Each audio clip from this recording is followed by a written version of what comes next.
राम्री रहेछौ तिम्रै भर पर्दिन्छु उमेर भाइ हो दाइकै काम गर्दिन्छु सल्लाह दु मैले हे सब हाँसेछ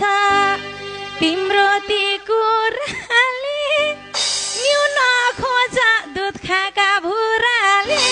सल्लाह दु मैले हे मनमा रहर उर्लेर आछ थाहा छैन र के खान मन लाग्छ सल्लाह दु मैले हे श्यामदाई छेउमा श्यामदाई न सुल्टी लाफा छेउमा भइरहेछ छटपट पानीपुरी खाने कि चटपट सल्लाह दु मैले हे आफ्नै ठान्छु भनेको मान्छु कान्छु तिमीले जे दिन्छौ त्यही खान्छु